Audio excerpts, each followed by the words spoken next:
Hey guys, well, I'm going to do another little how-to video for today, and that is soldering onto Deans. These are Deans connectors. They're used because they're a lot better. You can see the gold on them.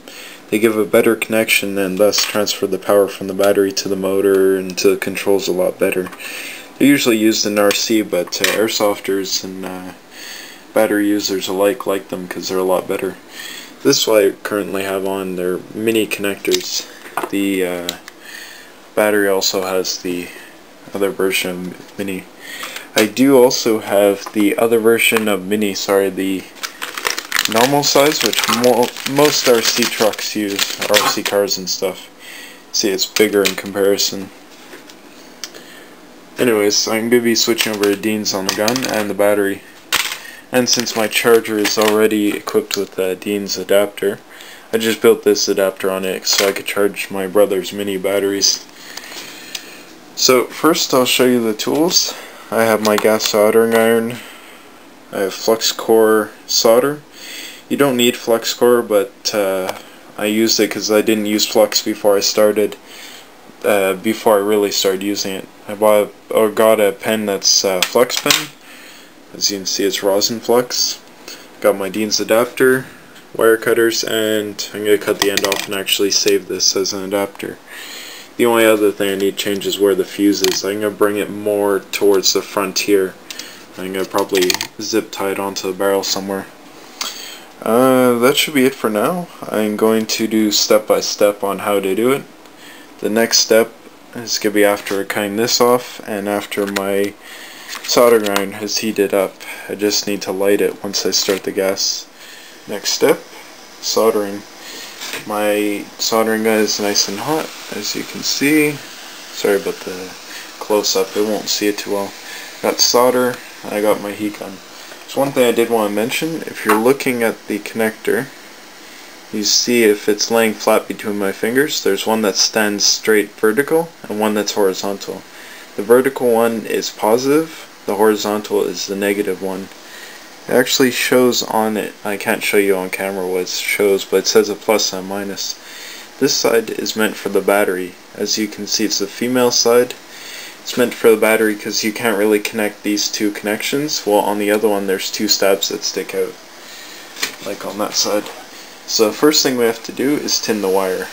My soldering iron is nice and hot. I've already cleaned the end of it. And now, to tin the wires, you just heat up the wire with some solder on your soldering gun, and you'll start seeing the solder get pulled onto the wire. Once that starts happening, then you can add a bit more solder to the point where you see the whole wire is coated in solder on the end. This will make it easier for connecting the two together. Now you can see there's a nice clean bit of solder on the end. I've already added flux to each of them, but just to make sure, I'll grab a bit more flux from my pen.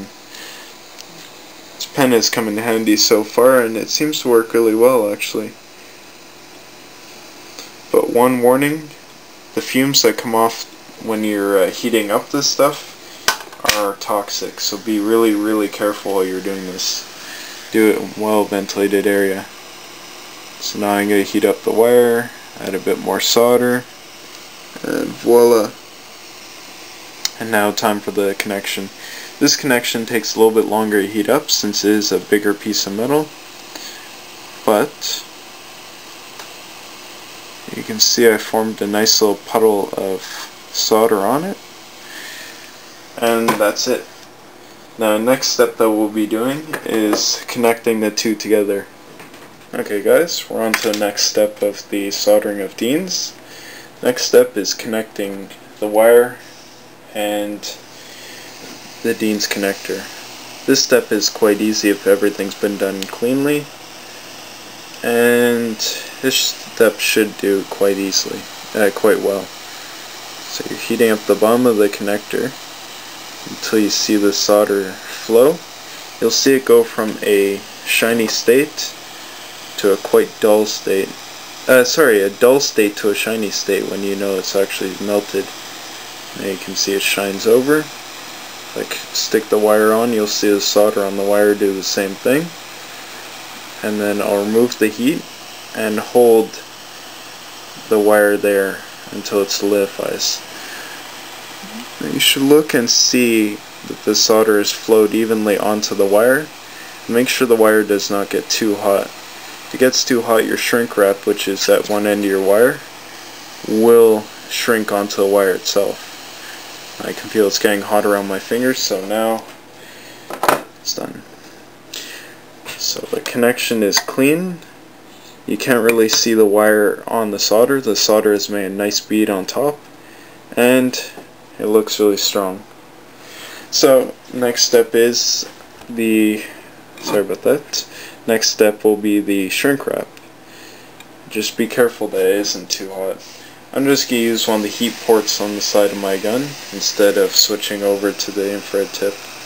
Just gently go over and you'll see the shrink wrap start to shrink. Lift up, try and go all the way around. You can also use the heat gun for this application because it will give a better result and you won't end up burning. And now, that's done for the positive side. The negative side will be exactly the same thing. It looks really strong. So, next step is next step will be... So guys, everything's complete from the Mini to Dean's conversion. Although I think I'm going to change this out soon. The wiring itself I don't really like because it's a really stiff stranded wire. It's really hard to see, but this really low gauge stranded wire. I'm not using a really high torque motor. It's the stock motor I came, but I'd rather change out the wiring eventually. So all I'll do is I'll actually switch this end over to Dean's too. This is the end that goes into the mech box. Sorry. Here goes into the wiring in the mech box, and then from the wiring to the mech box to the controls to the selector and all that. Anyways, we'll switch that over on another time because I'm going to switch the wiring in the mech box too. And that's pretty well it. If you have any questions again, just give me a shout and I'll see what I can do. I'm a novice, but these are little tricks I've learned. Have a great one, guys, and check out this before we go. We got a big storm a little while ago, like 2 days ago on Monday. We got about 25 centimeters. Very lucky because Sherbrooke got like 75 centimeters or somewhere around there. Great fun. I gotta go shovel out the car in a little while. Have a great one, guys, and if you have any questions, give me a shout.